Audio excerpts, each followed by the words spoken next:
Hey, feeling good, like I should. When in dark, walk around the neighborhood. Feeling blessed, never stressed. Hey 6-8, I miss you guys, especially my girls. I hope you guys are doing well and staying safe. Hey, welcome back to 6-8 Online. Brooks, it looks like you've made some major life changes. I did, Josh. I got a little pink frock in my hair. It was pretty exciting. When you're stuck at home all month, that's what you do. That's what you do. Is it Kool-Aid? It sure looks like it. I don't know, what flavor would that be? You guys tell me in the comments. Hey guys, we're so excited you're here tonight. Thanks so much for joining us. We continue to miss you and think of you and pray for you. So we are grateful that you join us on Wednesday evenings. Tonight we're gonna play a game. We're gonna do some fun stuff, and then Josh is gonna give us a little message. So thanks again for being here. Stick around, join the comments, join the chat, and we're glad you're here. Right, we've got a lot to do tonight, so let's get into it. But first, one announcement. You already know what it is. It's Zoom lunch again. Yo, check out this picture from last time. Last Friday, we had I think 17 people came, and they all tried to do Brooks' scavenger hunt, and it was chaos and so fun. We'd love to have you there. We're gonna have a scavenger hunt again. I've got even more difficult things for you to find. Scavenger hunt in your house, maybe in your yard. Please join us 12:30 on Friday. All right, hey, let's hear from Anne Rewey, one of your great student leaders, and then we'll play a little game. Hey everybody, my name is Anne Rewey, and Brooks and Josh asked me to share a little bit about my faith. And I think the first thing that comes to mind is just learning and trying to live by treating everybody with love and respect and kindness. This can be so hard at times. I'm sure lots of you have siblings. I'm a middle child, and while we're all home, stuck in quarantine, it's been a little hard, but just, trying my best to fulfill this. And the second thing is that we're never alone. I tend to get stressed out with school, with the pressure to do well, but I know that God has a plan for me and everything's gonna work out. And that also applies to the situation we're in right now. There's so much uncertainty about when this will end, but it's totally normal to have low days. And one way I cope is just praying to him and sharing how I feel, because that just brings me lots of peace and just kind of calms me. So yeah. All right, guys, this game is called Flip or Flop. The object of the game is to determine whether the extreme athlete in the video is about to flip or flop. You guys get the picture? So Brooks and I are gonna try and figure it out too, but you guys should see if you can get it over in the comment. You get it, Brooks? Should we start? I got it, I'm ready. All right, here we go. Flip or flop. Let's put this thing up there. Let's see the first one. All right, Brooks, what do you think? We got a guy who's about to jump over this car. Flip or flop? He is so gonna flop, and it's gonna be ugly. You think flop? I think flop. What do you think? All right. I mean, he looks like he can jump I don't know. The car's going pretty fast, so maybe flop. Yeah. Let's see here. Oh, flop. You were right. Okay. Skater boy doing a kick flip. Flip or flop? I really want to say flip because it doesn't look like that hard of a move, but he looks pretty arrogant. So I'm concerned that he's trying a trick he's not ready for. Yeah. It's like something about his face. He's like, yeah. He thinks he's going to land it. Yeah. So I'm still going to say flop. You're still going flop. All right. We'll see what you guys think in the comments. Let's play it here. Ooh. Big flop. Okay, here we go. Let's see. We got a rope swing. This is going to be good. Okay, pause it. All right, John. Say flip this time. I'm going to give this kid credit. What makes you think he's going to flip, though? Because we've already had 2 flops. That's the only reason. say flop, but he's a Minnesota kid. This looks like a cabin. He might know what he's doing. Right, he's maybe done this. Okay, if you Yep. think he's gonna flip, you get extra points if you count how many flips he's gonna get. I would say 2. Okay, I'll say 4. 4. Okay. All right. Extra points in the comments, you guys. Here we go. Let's see. Oh, was that 5? That was incredible. I'm not a gymnast, so I can't count that many flips, but I think it might have been 5. All right, let's see what we got next. Okay, back in the gymnastics gym. What do we think? I'm gonna say flop because most videos from gymnastics gyms are flops. Our flops. Oh, that's a good strategy. All right. What do you guys think? He looks kind of legit, and he's got like all of his friends watching him. So that's usually if your friends are watching you and egging you on to do something, it's usually a good idea, I think. Okay. All right, let's see here.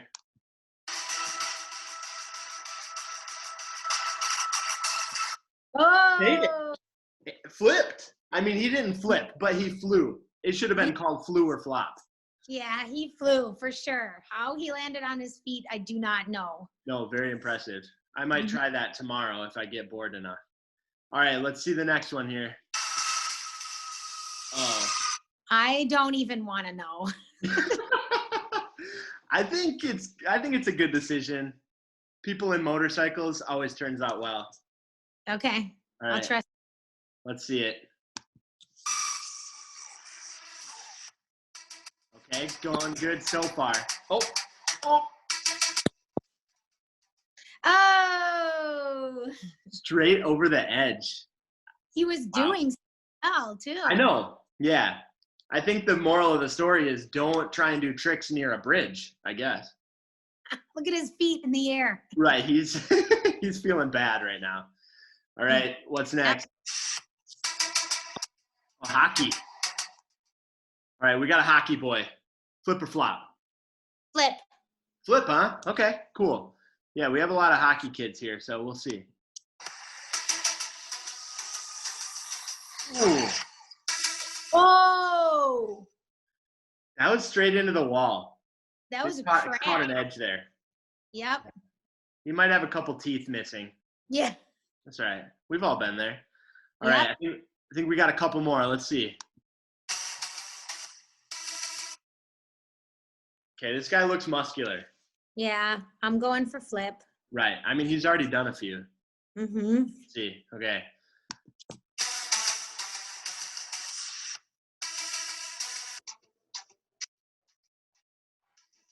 Does he land on his feet?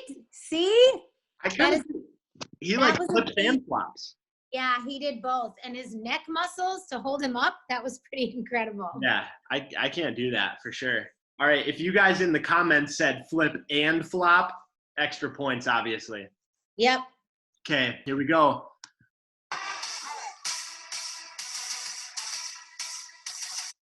Wow, there's a lot of speed coming into that one. Flop. Flop? Okay, I think this is at Highland Hills, right? That's Yeah. just down the road from us. Yep. Yeah. All right, let's see. Highland Hills, flip or flop. Here we go.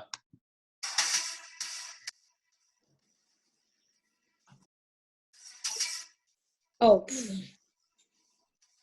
Big It was- flop. big flop. Wow. All right, that was the game, flip or flop. I wonder if any of you got them all right. Brooks, I think you maybe got like one wrong. You were pretty spot on though too. I think I got one right. One right. All right, thanks for playing, guys. We're going to check out the comments and see how you guys did. All right, gang. Hey, I just wanted to real quick share with you guys this way that I've learned to read the Bible that I think is kind of cool, and maybe you guys want to try it, and you might think it's kind of cool too, and then we could be like kind of cool buddies, right? Bible reading buddies. That'd be sweet. All right, so here's what you do. You just take a story in the Bible, any story, but I like to choose ones that are about Jesus. So usually those stories are found in Matthew, Mark, Luke, and John, the Gospels. And you take any one of those stories about Jesus and you just imagine what it would be like to be there, to be a character in that story watching it all happen. So I thought maybe we could try to do it together, and then you could see what it's like, and you could see if you like it or not. So I just picked a story in Mark. It doesn't really matter which story you chose. So I picked this story. It's in Mark 4, starts at verse 35, and it's the story about Jesus calming this storm out on the lake, okay? So here's how you do it. After you've picked your story, you just skim through it real quick, maybe once, maybe 2 times, all right? You just skim through it because you want to know sort of what's going on, and you want to know kind of some details about the story so that you know how to sort of imagine it and picture it in your head. So then after you know kind of the basis of what happens, you start to go through the story and look for all these little details that might let you imagine the story and give yourself like a better mental picture. So you're almost trying to like kind of create a movie in your head of what's happening. So I'll just show you real quick how that works, right? So I read the first verse. On that day when evening had come, he said to them, "Let us go across to the other side." The second verse. And leaving the crowd, they took him with them in the boat, just as he was, and other boats were with him. All right, so then I start to look at those details in the story, and I start to ask, okay, what would that picture look like if I was there? So the story says that it's evening, and they're by a lake, and they go out in a boat. Okay, I've been in a boat in the evening, right? I can picture some of these things. So then close your eyes and start to kind of try and imagine that you're here in this story, right? You hop in the boat with Jesus, the crowd's along the shore, and you start to row out into the middle of the lake. It's getting dark, and now all of a sudden you've got this movie in your head of what's going on. And then a great windstorm arose, and the waves were breaking into the boat so that the boat was already filling. Okay, yeah, this is getting a little crazier, but I've been in a lake when it's storming out, and it was like pretty scary, right? One time I was on Lake Michigan and I was fishing, and this huge storm came, and the waves were like 8 or 9 feet, right? I was scared, okay? I threw up, actually. I'm not proud of it, but I threw up, whatever, that happens. Okay, so then close your eyes again and start to imagine what that would feel like if you were there in that boat, and really try and fill in as much detail as you can about that story.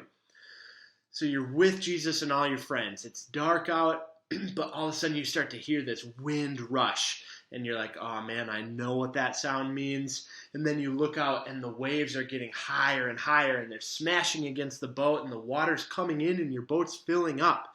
Really try and picture that in your head, and then keep reading the story to find out what happens next. They go to find Jesus, but Jesus was asleep, and they woke him and said to him, "Teacher, do you not care that we are perishing?"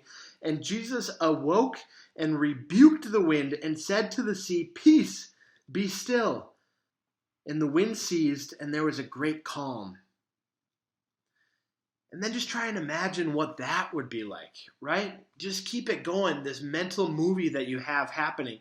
Imagine what it would be like to go and shake Jesus awake and ask him, "Get up, we're dying here. The waves are coming in, the boat's flooding." And then Jesus stands up, and he's not worried at all. He's Jesus. He stands up and he just shouts at the waves, and all of a sudden everything's quiet and still. And the only thing you can hear is your heart beating so fast in your chest. The waves are gone. Imagine what that would feel like. Imagine what it would be like to be a person in that boat and to go from thinking you were dying one second, and then all of a sudden Jesus just says, "Hey, everything's fine. I can command the waves." And that's it. That was the whole story, right? And hopefully after you do that, you just have a better picture of what exactly went on, what happened. It's probably not going to teach you how to tell waves to calm down or how to control storms, but it is just going to give you a better picture of what it's like to be with Jesus, right? Of what Jesus does when we're in storms in our life.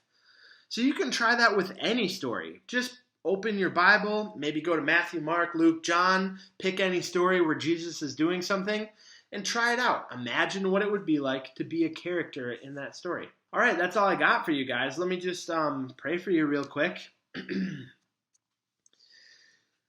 Jesus, it's awesome that you can command the waves.